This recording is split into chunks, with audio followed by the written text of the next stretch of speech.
nós somos melhores que todo mundo e não devemos nos misturar com ninguém. Isso é fato porque eles não visitam igreja nenhuma, gostam de convidar todo mundo para ir lá, mas não visitam igreja nenhuma. Não, os pastores de lá não podem pregar em lugar nenhum, eles não podem de forma... É proibido, isso é literal. Há algumas igrejas que é proibido até de entrar. Se você entrar, você sai de lá endemoniado, você não pode entrar.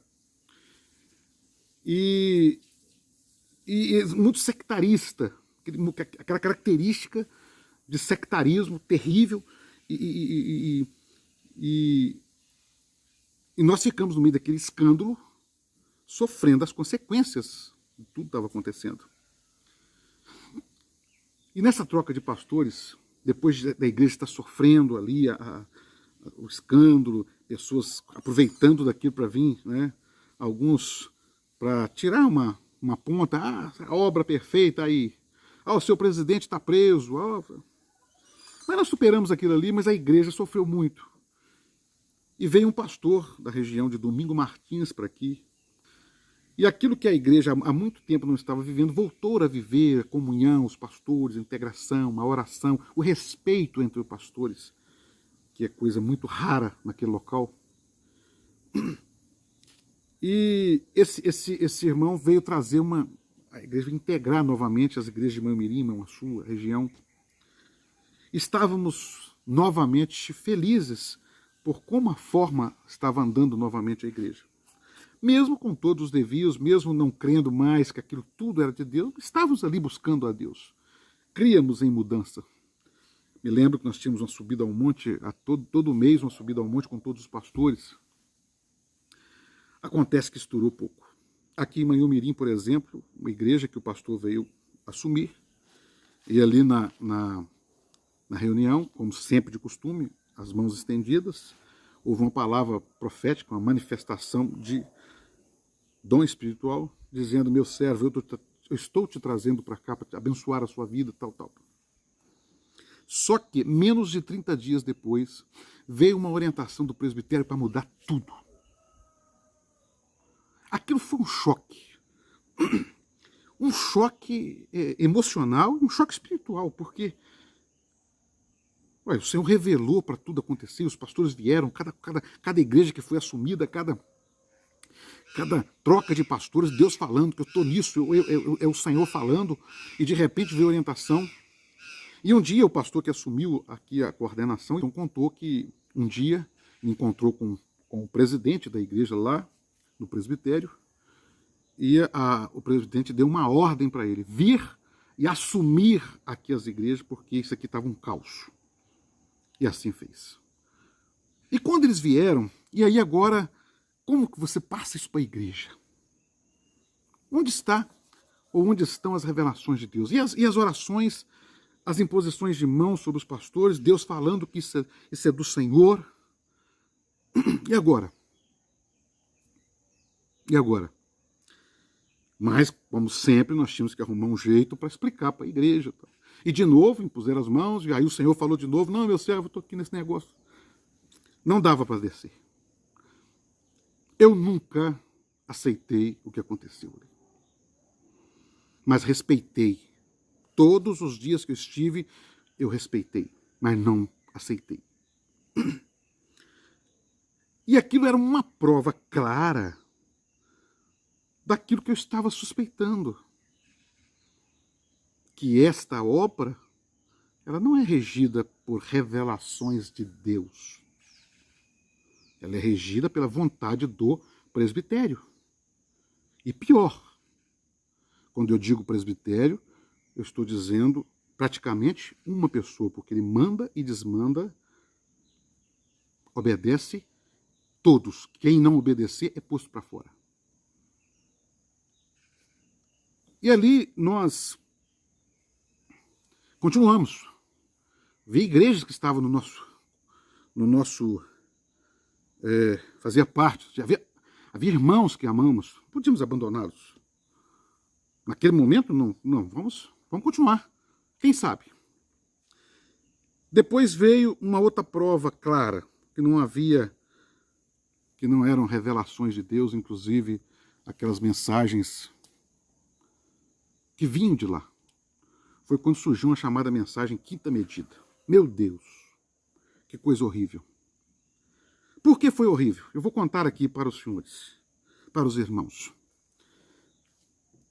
Num culto que estava sendo pregado essa mensagem, até pelo presidente da igreja via satélite, vou falar um pouco sobre o satélite, uma visitante que estava conosco da igreja, ela pertence ela é cristã do espiritismo kardecista, e ela saiu muito feliz daquele culto, porque falou que estava sendo pregado lá uma mensagem que é o mesmo que pregava-se lá onde ela estava. Então ela gostou muito, ela teve muita afinidade com aquilo lá.